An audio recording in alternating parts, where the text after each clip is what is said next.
नमस्कार साथियों, स्वागत है आप सभी का आपके अपने YouTube channel all in one study point. आज हमारा हिंदी का प्रैक्टिस सेट नंबर 19 है। तो आज शुरुआत करते हैं। आज का हमारा पहला प्रश्न है, पहला विश्व हिंदी सम्मेलन कहाँ संपन्न हुआ था? पहला विश्व हिंदी सम्मेलन कहाँ संपन्न हुआ? विकल्प है आपका नागपुर, नई दिल्ली, लंदन, वाराणसी। तो पहला विश्व हिंदी सम्मेलन आपका नागपुर में संपन्न हुआ था 1975 में।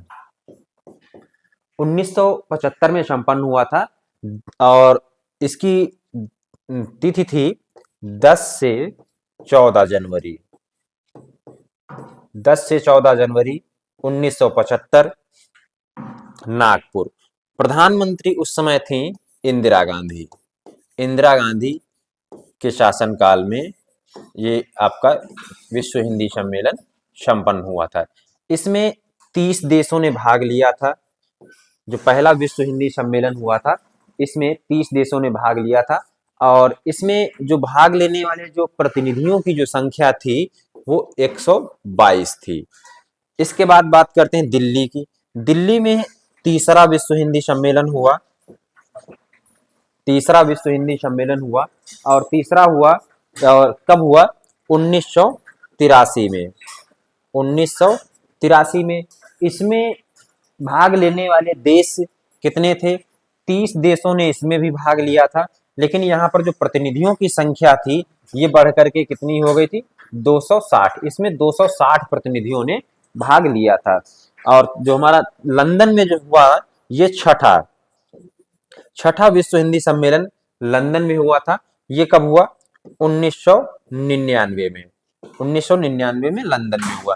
तो पहला नागपुर में हुआ और तीसरा दिल्ली में हुआ। दूसरा विश्व हिंदी सम्मेलन ये आपका कहाँ हुआ? ये पोर्ट लुई मॉरिशस। दूसरा कहाँ हुआ है? दूसरा हुआ पोर्ट लुई मॉरिशस। दूसरा, पहला नागपुर, दूसरा पोर्ट लुई मॉरिशस, तीसरा नई दिल्ली और छठा आपका हुआ लंदन में। अगला प्रश्न, विश्व हिंदी सचिवालय कहाँ है? विश्व हिंदी सचिवालय कहाँ है? America, London, Bharat, Mauritius. तो आपका चौथा विकल्प सही हो जाएगा, मॉरिशस। विश्व हिंदी सम्मेलन कहाँ है? मॉरिशस। और यहाँ पर दूसरा विश्व हिंदी सम्मेलन हुआ था। दूसरा विश्व हिंदी सम्मेलन यहाँ पर हुआ था लंदन में। छठा हुआ था भारत में। जो पहला हुआ था ये नागपुर में हुआ और तीसरा हुआ था आपका, तीसरा कहाँ हुआ था? दिल्ली में हुआ था। अर्ध विवृत स्वर है। विवृत का मतलब क्या होता है? खुला। जिसका उच्चारण करते समय मुख आधा खुला रहता है उसे हम अर्धविवृत कहते हैं। और जिस स्वर का उच्चारण करते समय मुख बंद रहता है उसे संवृत कहते हैं। और जिसमें मुख आधा बंद रहता है उसे अर्धसंवृत कहते हैं। तो विवृत का अर्थ क्या हो जाएगा? खुला। तो अर्धविवृत किसे कहेंगे? जिसका उच्चारण करते समय मुख आधा खुला रहता है। तो कौन सा वर्ण हो जाएगा? अय। तीसरा विकल्प हो जाएगा। ये हमारा कैसा है? विवृत स्वर है, विवृत। और ये हमारा कैसा है? दीर्घ ऊ कैसा है? संवृत। यानी इसका दीर्घ आ का उच्चारण करते हैं तो मुख हमारा पूरा खुलता है, सबसे अधिक खुलता है। और ऊ का उच्चारण करते हैं तो ये हमारा संवृत स्वर हो जाएगा। यानी इसका उच्चारण करते समय मुख बंद रहता है। अय हमारा अर्ध विवृत है और ये अर्ध संवृत है। ए स्वर है ये अर्ध संवृत है और अय कैसा है? अर्ध विवृत है। निम्नलिखित में से विराम चिन्ह का प्रकार कौन सा नहीं है? तो चार विकल्प दिए गए हैं आपको। इनमें से बताना कौन सा विराम चिन्ह का प्रकार नहीं है। विवरण, लाघव, उपदेशक, निर्देशक। तो तीसरा विकल्प जो दिया गया है, तीसरा, ये विराम चिन्ह का कोई प्रकार नहीं होता है। विवरण चिन्ह होता है, लाघव होता है, निर्देशक होता है। विवरण चिन्ह कैसे लगाते हैं? दो बिंदी और ये डैश लगाते हैं। लाघव चिन्ह किसी भी चीज को संक्षिप्त में लिखने के लिए हम ये जो जीरो जैसा बनाते हैं, जैसे हम लिखते हैं डॉक्टर, प्रोफेसर, तो ये हमारा क्या हो जाएगा, लाघव चिन्ह हो जाएगा। निर्देशन कैसा होता है, डैश लगाते हैं। और योजक चिन्ह भी हमारा ऐसे ही लगता है। योजक और निर्देशक चिन्ह ये एक ही जैसे लगते हैं, लेकिन योजक चिन्ह थोड़ा छोटा होता है और निर्देशक चिन्ह इससे योजक से कुछ थोड़ा बड़ा होता है। अत्याधुनिक शब्द में प्रयुक्त उपसर्ग है अति, अ, अत्या, अत्य। तो उपसर्ग क्या होते हैं, उपसर्ग एक शब्दांश होता है। उपसर्ग क्या होता है, शब्दांश होता है जो शब्द के पूर्व में जुड़ करके उसके अर्थ में परिवर्तन करता है। अब जैसे यहां पर शब्द लिखा है अत्याधुनिक, अत्याधुनिक, तो इसको हम अलग लिखेंगे। कैसे लिखेंगे, अति प्लस आधुनिक, अति प्लस आधुनिक। अब इसमें अगर मूल शब्द की बात की जाए तो आधुनिक मूल शब्द हो जाएगा, अति उपसर्ग हो जाएगा, जो कि आपको पहले विकल्प में दिया गया है। संधि की बात करें तो यहां पर संधि कौन सी हो जाएगी, यड़ स्वर संधि। अत्यधिक में कौन सी हो जाएगी, यड़ स्वर संधि, यड़ स्वर संधि हो जाएगी और उपसर्ग अति होगा। पहला विकल्प सही हो जाएगा। अगला प्रश्न, मध्यम पुरुष सर्वनाम का उदाहरण है तुम, मैं, वह, वे। तो यहां पर जो पहला विकल्प दिया गया है ये मध्यम पुरुष सर्वनाम का उदाहरण होगा। तू, तुम, आप, ये सभी कैसे मध्यम पुरुष सर्वनाम के। मध्यम पुरुष, ये पुरुषवाचक सर्वनाम का ही भेद होता है। पुरुषवाचक सर्वनाम के कितने भेद होते हैं, तीन भेद होते हैं पुरुषवाचक सर्वनाम के। कौन कौन से तीन होते हैं, उत्तम पुरुष, उत्तम पुरुष, दूसरा होता है मध्यम पुरुष, और तीसरा अन्य पुरुष। अन्य पुरुष, ये पुरुषवाचक सर्वनाम के तीन भेद होते हैं। उत्तम पुरुष कौन होता है, जो वक्ता, वक्ता या बात कहने वाला कौन होता है, उत्तम पुरुष होता है। श्रोता मध्यम पुरुष के अंतर्गत आता है, या जो सुनने वाला किसके अंतर्गत आता है, मध्यम पुरुष के अंतर्गत। और जो हमारा जिसके बारे में बात कही जाए वो क्या होता है, अन्य पुरुष होता है। अगला प्रश्न है, प्रेरणा स्टूडियो जाएगी में कौन सा काल है। काल का अर्थ क्या होता है, समय। व्याकरणिक दृष्टि से काल का अर्थ क्या होता है, समय। और काल के कितने भेद होते हैं, तीन भेद होते हैं। वर्तमान, भूतकाल, भूतकाल, वर्तमान, वर्तमान काल, और तीसरा होता है आपका भविष्य काल। तीसरा कौन होता है, भविष्य काल। भूतकाल, वर्तमान काल और भविष्य काल, ये काल के तीन भेद होते हैं। तो प्रेरणा स्टूडियो जाएगी, भूतकाल में क्या होता है कि कार्य का बीते हुए समय में होने का बोध होता है। वर्तमान काल में कार्य के चल रहे समय में होने का बोध होता है, और भविष्य काल में आने वाले समय में कार्य के होने का बोध होता है। तो प्रेरणा स्टूडियो जाएगी, जाएगी मतलब आने वाले भविष्य की बात हो रही, तो यहाँ पर कौन सा काल हो जाएगा, सामान्य भविष्य काल हो जाएगा। और इसके तीन भेद होते हैं। सामान्य भविष्य काल के कितने भेद होते हैं, तीन भेद, सॉरी, भविष्य काल के कितने, तीन भेद होते हैं। सामान्य भविष्य काल, संभाव्य भविष्य काल और हेतु हेतुमत भविष्य काल, ये तीन भेद होते हैं। अगला प्रश्न, वह स्त्री जिसके साथ विवाह का वचन दिया गया है के लिए एक शब्द क्या है। वाक्यांश है, वह स्त्री जिसके वाक्यांश का चयन करना है आपको, उसे क्या कहते हैं, जिसके साथ विवाह का वचन दिया गया। वागदान, वागदत्ता, वागबिंद, वागबद्ध। तो क्या होता है, वागदत्ता। जिस स्त्री के साथ वचन दिया गया हो विवाह के लिए उसे क्या कहेंगे, वागदत्ता कहेंगे। वह स्त्री जिसका पति परदेश से आने वाला हो उसे क्या कहते हैं, आगमिष्यत पतिका। आगमिष्यत पतिका, जिसका पति परदेश से आने वाला हो उसे वागमिष्यत पतिका कहते हैं। वह स्त्री जिसने कभी सूर्य न देखा हो उसे क्या कहते हैं, असूर्यम पश्या। असूर्यम पश्या कहते हैं वह स्त्री जो हमेशा पर्दे के पीछे रहे या जिसने कभी सूर्य न देखा हो उसे असूर्य पश्या कहते हैं। चिकना घड़ा होना मुहावरे का अर्थ क्या होता है? समृद्ध होना, निर्लज्ज होना, चिकना चुपड़ा होना, मधुर भाषी होना। तो चिकना घड़ा होना मतलब निर्लज्ज होना, दूसरा विकल्प सही हो जाएगा।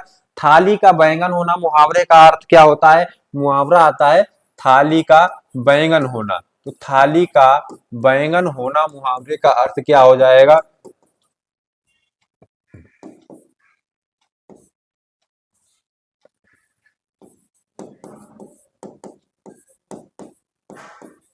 थाली का बैंगन होना।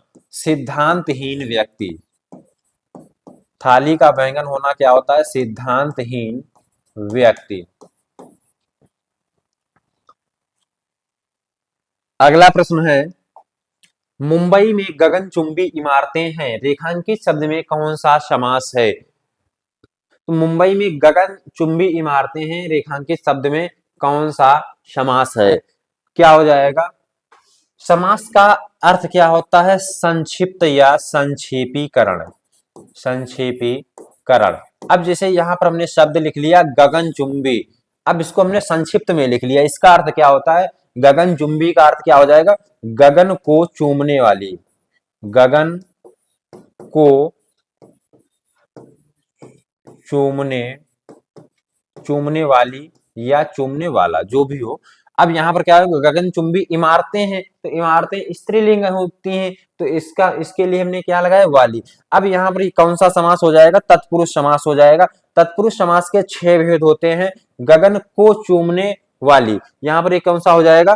कर्म तत्पुरुष हो जाएगा। गगन को, यहाँ पर को विभक्ति चिन्ह किसके लिए प्रयोग करते हैं? कर्म के लिए, कर्म कारक के लिए। तो यहाँ पर तत्पुरुष का कौन सा भेद हो जाएगा? कर्म तत्पुरुष। अगर आपको तत्पुरुष ना दिया हो, कर्म तत्पुरुष दिया हो, तो आपको कर्म तत्पुरुष का चयन करना है, क्योंकि हमें जो सबसे आसन्न यानी जो सबसे निकटतम उत्तर होता है उसका चयन करना होता है। अब चलते हैं अगले प्रश्न की ओर।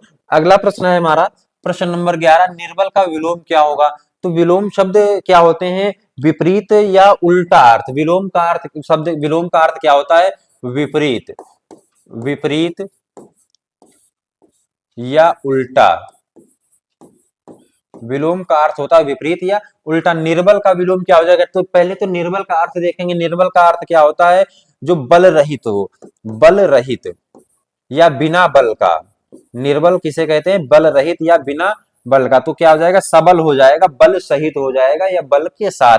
पहला विकल्प सही हो जाएगा यहाँ पर।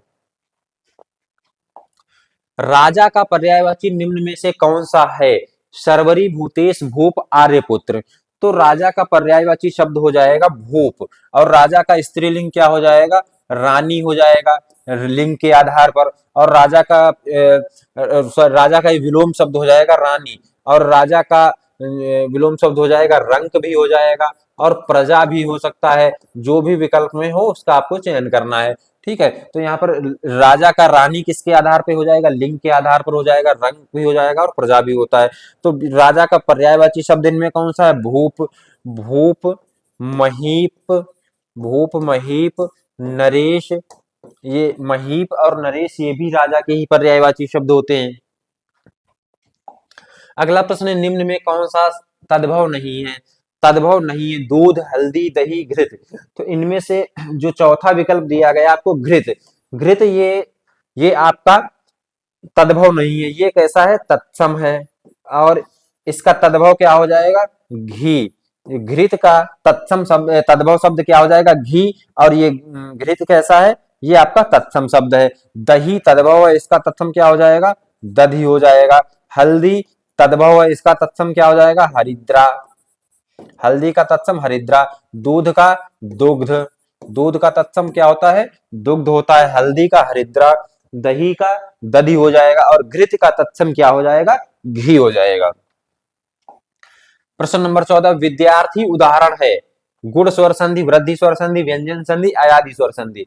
तो विद्यार्थी का हम विच्छेद करेंगे तो क्या हो जाएगा? विद्या प्लस अर्थी। विद्या प्लस अर्थी। अब संधि में क्या होता है, संधि का अर्थ क्या होता है, मेल होता है। और मेल किसका होता है, जो दो निकटवर्ती जो वर्ण होते हैं उनका मेल होता है। अर्थात जो हमारा प्रथम शब्द होता है, प्रथम शब्द का अंतिम वर्ण और जो दूसरा शब्द होता है, दूसरा शब्द इसका प्रथम वर्ण, यानी प्रथम शब्द के अंतिम वर्ण और दूसरे शब्द के प्रथम वर्ण के साथ मेल होता है। तो यहाँ पर संधि कौन सी हो जाएगी, यहाँ पर दीर्घ स्वर संधि होनी चाहिए, जो कि विकल्प में नहीं दिया गया है। अब यहाँ पर कौन सा, जैसे हम देखते हैं यहाँ पर इसको हम विच्छेद करेंगे तो वी और द और य और प्लस आ, विद्या प्लस अ। अब यहाँ पर जो हमारा दूसरा शब्द लिखा था इसका पहला वर्ण आ है और जो पहला शब्द लिखा था इसका अंतिम वर्ण दीर्घ आ है। तो हमने संधि में क्या पढ़ा था, स्वर संधि में जो हमारा दीर्घ स्वर संधि जो भेद आता है उसमें क्या होता है कि यदि लघु अ और दीर्घ अ, लघु अ और दीर्घ आ का योग लघु अ य दीर्घ आ के साथ हो तो परिणाम क्या आता है आपका, दीर्घ आ ही आता है। और इस संधि को हम क्या नाम देते हैं, दीर्घ स्वर संधि देते हैं, दीर्घ स्वर संधि, दीर्घ स्वर संधि देते हैं। तो यहाँ पर हमारे देखते हैं लघु दीर्घ आ और प्लस लघु आ, तो यहाँ पर क्या आ जाएगा, दीर्घ आ ही आएगा। अब यहाँ पर क्या है, वी और आधा दा है और या भी, ये भी हमारा स्वर रहित, इससे हमने स्वर अलग कर लिया और प्लस दीर्घ आ, और ये हमारा क्या हो जाएगा, ये आ तो इसके साथ में जुड़ गया, अब ये था है केवल। अब यहाँ पर या में हम दीर्घ आ जोड़ देंगे तो क्या हो जाएगा, विद्या, पूरा या बन जाएगा और ये थी विद्यार्थी अर्थी, तो विद्यार्थी हो जाएगा। कौन सी संधि हो जाएगी यहाँ पर, दीर्घ स्वर संधि, दीर्घ स्वर संधि। और दीर्घ स्वर संधि यहाँ पर हमको विकल्प में नहीं दिया गया है, तो हमारा आंसर क्या हो जाएगा, दीर्घ स्वर संधि हो जाएगा। अगला प्रश्न है, इनमें से कौन सा शब्द अंबर शब्द का अर्थ नहीं है। आपको बताना है अंबर शब्द का अर्थ नहीं, अंबर क्या है, अनेकार्थी शब्द है। तो वस्त्र, कपास, आकाश, आकाश, नभ, गगन, अंबर, ये किसका, अंबर का आकाश का पर्यायवाची शब्द। अध्याय जो दिया गया है ये अंबर का अर्थ नहीं है, वस्त्र, कपास, आकाश ये सभी अंबर के अर्थ हैं। अगला प्रश्न है प्रश्न नंबर 16, श्रृंगार रस का स्थायी भाव क्या है। रस किसे कहते हैं, काव्य को पढ़ने से या सुनने से जो हमें आनंद की अनुभूति होती है उसे रस कहते हैं। रस के चार अंग होते हैं, रस के चार अंग होते हैं, कौन कौन से होते हैं, विभाव, विभाव, अनुभाव, विभाव, अनुभाव, स्थायी भाव और संचारी भाव।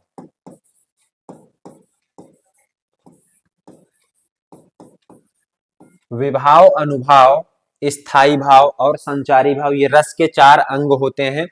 श्रृंगार रस के दो भेद होते हैं, संयोग श्रृंगार और दूसरा होता है वियोग श्रृंगार, वियोग श्रृंगार। संयोग श्रृंगार में क्या होता है, नायक नायिका का मिलन होता है और वियोग श्रृंगार में नायक नायिका का विछड़न होता है या अलग होते हैं। तो इसका स्थायी भाव क्या होता है, रति होता है, पहला विकल्प सही हो जाएगा। हास्य रस का स्थायी भाव क्या होता है, हास होता है,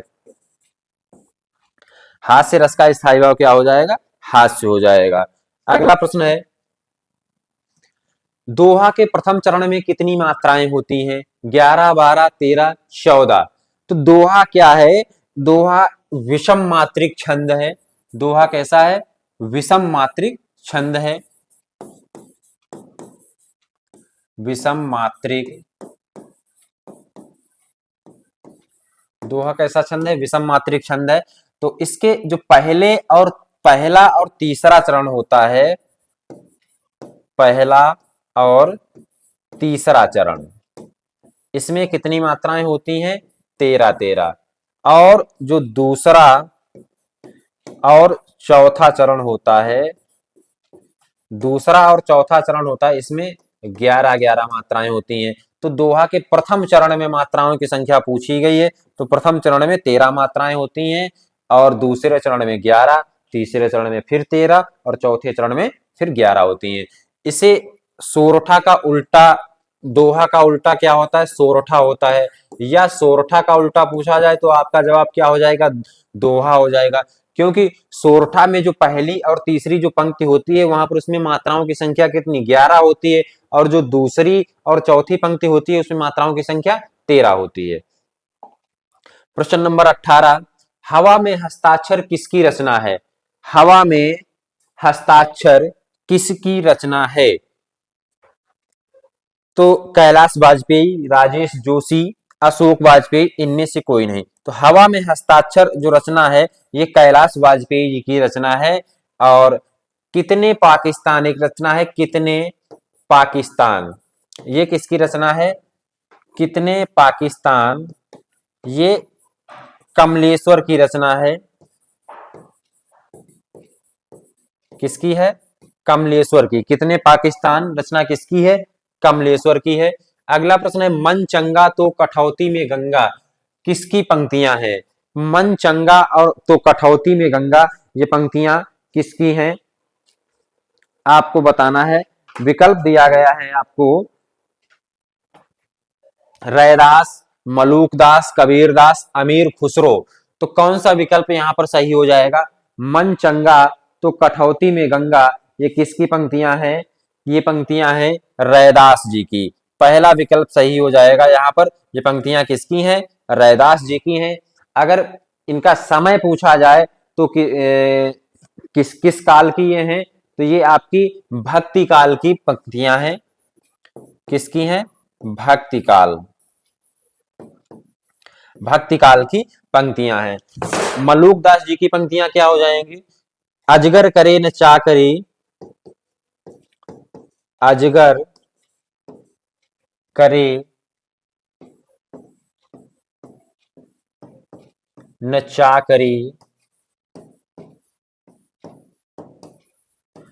पंछी करे न काम, अजगर करे न चाकरी, पंछी करे न काम, दास मलूक कही गए, दास मलूक कही गए, सबके दाता राम, सबके दाता राम। ये पंक्तियां किसकी हैं? मलूकदास जी की पंक्तियां हैं। और जो मन चंगा तो कठौती में गंगा, ये किसकी पंक्तियां हैं? रैदास जी की पंक्तियां हैं। अगला प्रश्न है और हमारा आज का अंतिम प्रश्न है, पृथ्वीराज रासो किस काल की रचना है? तो पृथ्वीराज रासो किस काल की रचना है? भक्ति काल की, आधुनिक काल की, आदिकाल की या रेक्ति काल की? तो किसकी? आदिकाल की रचना है। और इसके रचनाकार कौन है पृथ्वीराज रासो के? चंदरवरदाई। पृथ्वीराज रासो के रचनाकार कौन है? चंदरवरदाई है। और आदिकाल का जो समय है ये आचार्य रामचंद्र शुक्ल के अनुसार, आचार्य रामचंद्र शुक्ल के अनुसार